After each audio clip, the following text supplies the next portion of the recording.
E3 is officially dead. But is the games industry better without it? Let's talk about it.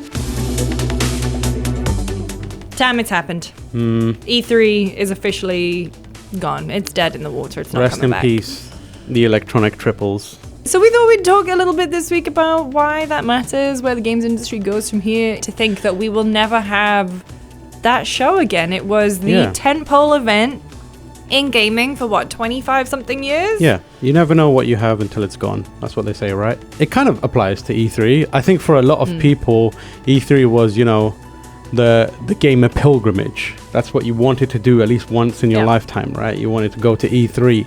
And even up until it started to nosedive a bit, people still had that aspiration. They opened it up to the public in those last couple of years. You could just see the actual excitement of people who their lifelong dream had been to go to E3, and they could just walk around and see, Todd Howard or whoever walking around. Exactly. E3 was the show that made games and the people that make them somewhat accessible. You could go there and play those games. You could also, see people like you who would also, enjoy those games and are looking forward to them. But also, like you said, run into a well-known creator and maybe show them some love or something like that. A lot of people are saying, like, we're beyond that now because we've got all these other things. I don't think in totality anything serves all the functions that E3 gave us. In terms of big, flashy stage show things, that's the Game Awards, but also the Game Awards is coupling with an identity crisis of its own, where it is the big press conference, but also it's trying to be an awards ceremony. It definitely shows it hasn't got the balance right. You've got DICE, you have GDC, you've got all the PAXs, you have DreamHack, you have whatever.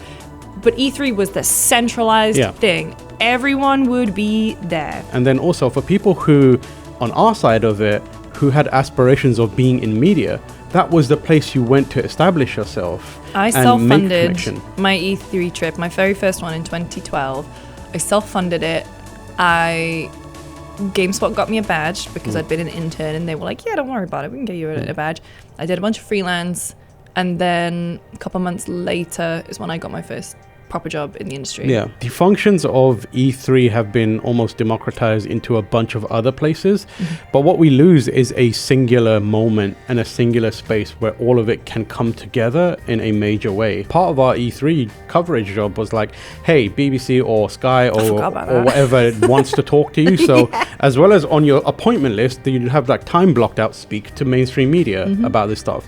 And we were kind of like the conduit between the gaming world and the mainstream news world, so that the wider world knew what was happening in our little corner of entertainment. We're not saying that's important because we want the mainstream to like us. It's because it showed people that we were here, and that's where people were like, oh, I can get recruited into a game studio. And that was like attracting talent on the development side, publishing side, journalism side, media side.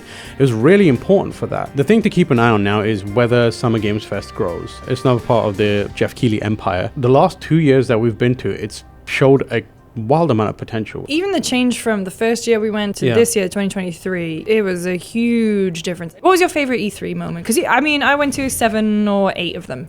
I went to maybe like 3. There's so many different moments. I think like one of my favorites was just being around. Like they had I tweeted a picture of it. They had like the Metal Gear Solid, like they created the like the helipad thing, and I went and checked that out, and there was no one else there, and I was just like, wow. I'd never been enveloped by games in that way before. I didn't go to a lot of press conferences. But then there's all these other things as well. Like I remember we often have to take people around, like tours, the E3 tours. That was something that we've never really talked about. But for a while there was like we would be used to, chat to clients or whoever and be like, you'd have to show them what E3 was. So it would just be me and you with a big lollipop and like a headset microphone and go, okay, everyone, make sure to stick with the group. They're all listening. And, it's like a museum tour. Yeah. It was like, and here's Fortnite and here's Kojima Productions. And it'll be like people like from like Pepsi, whether they invest or like take an interest within the industry was down to us kind of like selling it to them, and not necessarily just for us. It wasn't like we want to work with GameSpot, sell it to us. It was like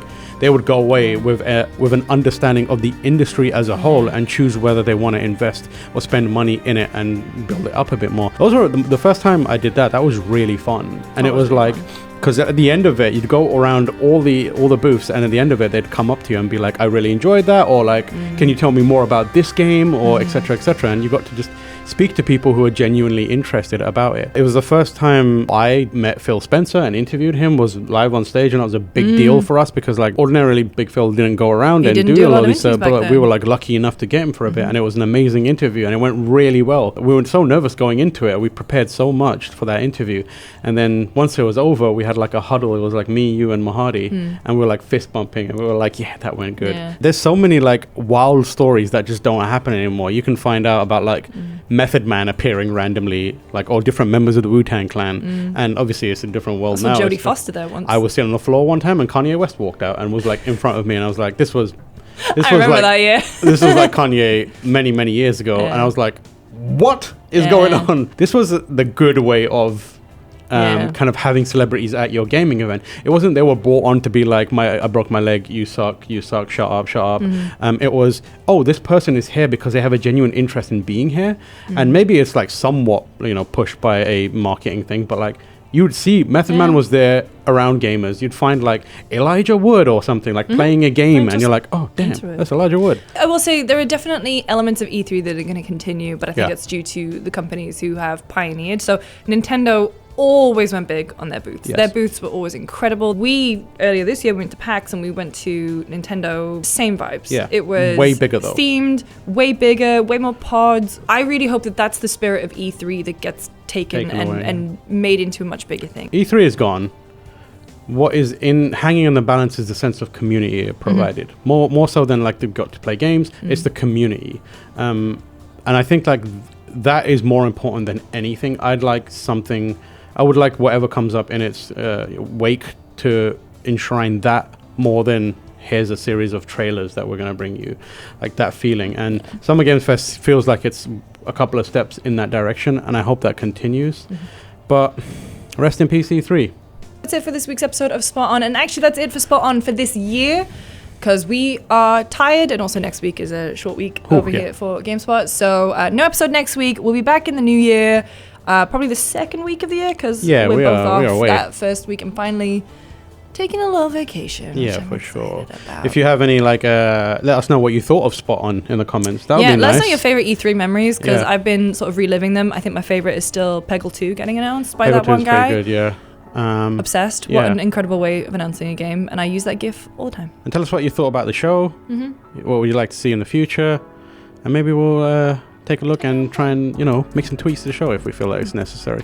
But thank you everyone who's been watching all year and leaving comments and sharing it. We really appreciate it. Like, we're not just saying that. No, truly. We met a bunch of people live. The heart. Yeah, we met like people in real life who have been like, I really love Spot On, and it's been like tear-inducing moments, like anxiety and tear-inducing. But in a good way. Nice way. Yeah. So I just want to say thank you and hope you have happy holidays, whatever it is you are doing, and we will see you in 2024. Bye.